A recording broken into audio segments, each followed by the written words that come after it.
Hallelujah, praise the lord. প্ৰভু যীশুৰ মধুৰ নামত আপোনালোক সকলোকে স্বাগতম জনালোঁ। আশা কৰোঁ আপোনালোক সকলোৱে ভালে আছে। প্ৰভু বিশ্বাসীসকল, সুন্দৰ দিন সুন্দৰ বতৰ ঈশ্বৰে আমাক দিলে, তাৰ কাৰণে ঈশ্বৰৰ ধন্যবাদ দিওঁ। আহক আজি দিনটোৰ আৰম্ভণিতে আমি ঈশ্বৰৰ বাক্য চাওঁ।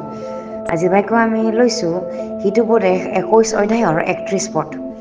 সুন্দৰ ঈশ্বৰৰ বাক্যই আমাৰ কাৰণে কৈছে, যুঁজ দিনৰ নিমিত্তে ঘোঁৰা সজোৱা হয়, কিন্তু জয় জিহুৱাৰ পৰাহে হয়। Hallelujah, praise the lord. প্ৰভু বিশ্বাসীসকল, ঈশ্বৰৰ বাক্য ইয়াত আমাক বুজাব খুজিছে যে যুঁজ কৰিবৰ কাৰণে, যুদ্ধ কৰিবৰ কাৰণে ঘোঁৰা তৈয়াৰ কৰা হয়। প্ৰভু বিশ্বাসীসকল, আমি জানো যে ঘোঁৰা খৰকৈ দৌৰে আৰু ঘোঁৰা যুদ্ধৰ কাৰণে উপযোগী।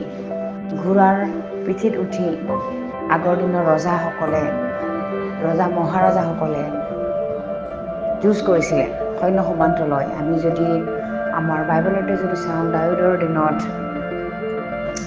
জিহিজকেলৰ দিনত আৰু এনেকুৱা বাইবেলত যদি আমি পাওঁ ৰজাবিলাকৰ দিনত, ইজৰা ৰাণীৰ দিনত ঘোঁৰা তৈয়াৰ কৰা হৈছিল যুদ্ধ কৰিবৰ কাৰণে, সৈন্য সমান্তৰৰ লগত আহিবৰ কাৰণে। ৰথ ব্যৱহাৰ কৰিছিলে, ঘোঁৰা গাড়ী, এই সকলোবিলাক। কিন্তু জিহুৱাৰ বাক্যই কি কৈছে? যুদ্ধ কৰিবৰ কাৰণে বা আমি যুদ্ধত কৰিবৰ কাৰণে ঘোঁৰা তৈয়াৰ কৰিব লাগে। কিন্তু যদি জিহুৱাই জয় নকৰে, যুদ্ধ জিকিব নোৱাৰে। সেই যুদ্ধত জিহুৱাই যদি সহায় নকৰে, সেই যুদ্ধত আমাৰ ঈশ্বৰে যদি আমাৰ সঙ্গী নহয়, তেনেহ'লে সেই যুদ্ধত আমি জিকিব নোৱাৰোঁ। অস্ত্ৰ শস্ত্ৰ, দা কটাৰী, জোং যাঠি, এই সকলোবোৰ যুদ্ধ কৰিবৰ কাৰণে তৈয়াৰ কৰা হয়। এই সকলোবোৰ থাকিলে কি হ'ব যদি জয়টো জিহুৱাৰ পৰাই যদি নহয়? তো বিশ্বাসীসকল, আমি দাউদক চিনি পাওঁ, দাউদৰ কথা জানো, দাউদৰ বিষয়ে আমি গম পাওঁ। তেওঁ এজন সৰুকালৰে পৰা অভিষেক পোৱা ৰজা হয়। তেওঁ যেতিয়া গলিয়াতক মাৰিছিলে, তেওঁ সৰু আছিলে। তেওঁক চৌলৰ মানুহবিলাকে সেই গলিয়াতক মাৰিবৰ কাৰণে তেওঁক কি পিন্ধাইছিলে? সৈন্য সম্বন্ধই পিন্ধা বুকু বৰি পিন্ধাইছিলে, যাতে তৰোৱালে তেওঁক আঘাত নকৰে। আৰু তেওঁক তৰোৱাল আৰু ঢাল লোৱাৰ তেওঁক শিকাইছিলে, কিন্তু তেওঁ সেইটো দাঙিবই নোৱাৰিলে, তেওঁৰ কাৰণে নুকুলাল, তেওঁ সৰু আছিলে।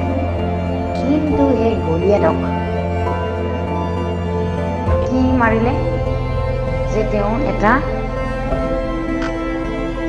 পাথৰ গুটি ল'লে, শিল গুটি ল'লে, আৰু সেই ফিংগাৰে নি তেওঁ গলিয়াতৰ কপালত সেই শিল গুটিটো মাৰি পঠিয়ালে ঘূৰাই ঘূৰাই। বিশ্বাসীসকল, তেওঁ গলিয়াতৰ তেওঁৰ বিশ্বাস আছিলে যে ঈশ্বৰে দাউদৰ সঙ্গী আছে, ঈশ্বৰে যে তেওঁৰ সঙ্গী আছে বুলি তেওঁ কৈছিলে, যে যিটো ঈশ্বৰক গলিয়াৰে এটিকিং কৰিছিলে, নিন্দা ঠাট্টা কৰিছিলে, সেই ঈশ্বৰৰ শপত খাই দাউদে সেই সৰু ল'ৰাজন গলিয়াতক মাৰিছিলে। দাউদে জানিছিলে যে ঈশ্বৰে চব কৰিব পাৰে, ঈশ্বৰে ওখ পাখ বডি বিল্ডাৰ থকা গলিয়াতটো তেওঁ এনেকুৱা বিশ্বাসত তেওঁ সেই শিলগুটিটো ফিংগাৰেৰে মাৰি পঠিয়ালে। বিশ্বাসীসকল, তেওঁ যিটো বিশ্বাসত কৈ আছিলে যে সেই জীৱিত ঈশ্বৰে মাৰিব বা সেই জীৱিত ঈশ্বৰে সহায় কৰিব, সেই মুখৰ বাক্যই সেই গলিয়াতক মাৰিবৰ শক্তি দিলে দাউদক। বিশ্বাসীসকল, আমি কাকো সৰু ডাঙৰ বুলি আমি কি কৰিব নালাগে? নিন্দা ঠাট্টা আমি কৰিব নালাগে। যে সৰু বস্তু, সৰু বয়সৰ বা নিম্ন শ্ৰেণীৰ উচ্চ শ্ৰেণীৰ বিভেদ আমাৰ চাব নালাগে। কিয়নো ঈশ্বৰে যাৰ ওপৰত এনয়ন দিব খোজে, অভিষেক দিব খোজে, তেওঁৰ ইচ্ছামতে দিয়ে। তেওঁ ডাঙৰকো দিব, সৰুকো দিব। যদি আপুনি ডাঙৰ হয়, সন্মান পায়, অধিক জীৱনত আশীৰ্বাদ পায়। যদি নিজকে চম্ভালিব নোৱাৰে, সেই ঈশ্বৰৰ ভয় যদি নাই, ঈশ্বৰৰ প্ৰতি সন্মান নাই, ঈশ্বৰৰ প্ৰতি প্ৰেম নাই, তেনেহ'লে আপুনি সেই ৰেচপেক্টটো নাপাব, সেই সন্মানটো আপুনি ঈশ্বৰে আপোনাক নিদিয়ে। যদি আপুনি সৰু হৈ যদি ঈশ্বৰৰ আগত সন্মান, আদৰ, প্ৰেম কৰে, তেনেহ'লে ঈশ্বৰে আপোনাৰ হৃদয়টো চাই কেনেহে আপোনাক দিব। ঠিক তেনেকৈ দাৱীদৰ জীৱনতো তেনেকুৱাই আছিল। সেইকাৰণে ঈশ্বৰ ভাইকৈ আজি কি বুজাব বিচাৰিছে যে যদিও যুদ্ধ কৰিবৰ কাৰণে আমি যিয়ে যি সাজু কৰক, আপুনি যিয়ে যি কৰক যুদ্ধত জিকিবৰ কাৰণে, দৌৰক, কষ্ট কৰক, কিন্তু যদি আপুনি ঈশ্বৰক লৈ কেনে বা ঈশ্বৰক প্ৰথম স্থান দি আপুনি যদি একো কৰা নাই, আমাৰ জীৱনত যদি প্ৰাৰ্থনা নাই, স্তুতি আৰাধনা নাই, ঈশ্বৰৰ লগত সম্পৰ্ক নাই, ঈশ্বৰৰ লগত যদি প্ৰথম স্থান দিয়াৰ আমাৰ কোনো সময় নাই, তেনেহ'লে আমি আশা কৰিব নোৱাৰোঁ যে আমি জীৱনত কিবা এটা সফল কৰিব পাৰিম বুলি আমি আশা কৰিব নোৱাৰোঁ।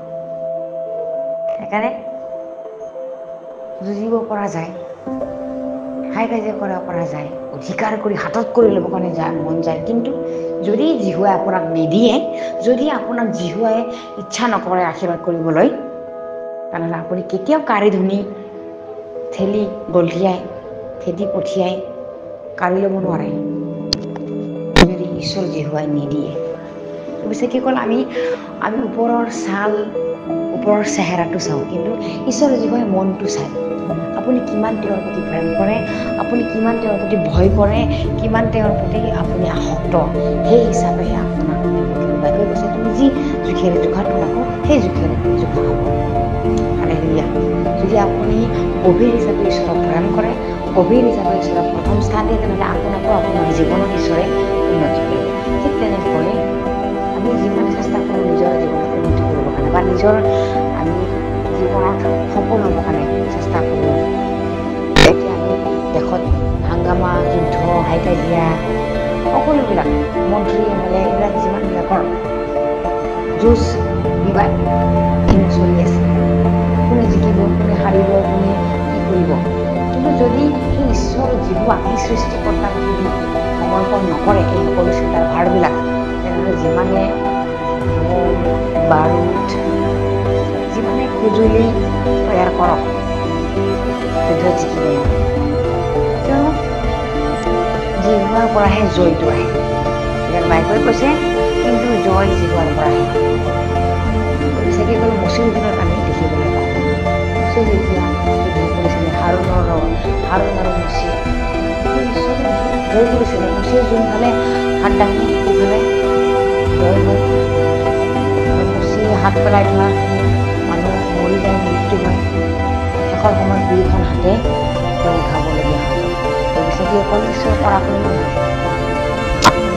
ঈশ্বৰক গভীৰভাৱে লওক, ঈশ্বৰেও আপোনাক গভীৰভাৱে ল'ব। হালেলুয়া। যিমান চেষ্টা কৰক আমি সফল হ'ব নোৱাৰোঁ যদি ঈশ্বৰৰ সহায় নাপাওঁ, যদি ঈশ্বৰৰ যোগ্য তেওঁক সমৰ্থন কৰিব লাগিব, তেওঁক সোধাব লাগিব, তেওঁৰ পৰা আমি অনুভৱ বিচাৰিব লাগিব। আমেন। Praise the lord. আহ্বান কেইটালৈ পাম। ধন্যবাদ প্ৰভু, তুমি জয় কৰা ঈশ্বৰ, তুমি দয়ালু ঈশ্বৰ, তোমাৰ সহায় নহ'লে আমি কৰিব নোৱাৰোঁ। তোমাৰ যদি সহায় আমাৰ ধন্যবাদ, সহায় কৰা মুক্তি দিয়াৰ কাৰণে, আমাৰ পাপবিলাক মোচন কৰাৰ কাৰণে ধন্যবাদ।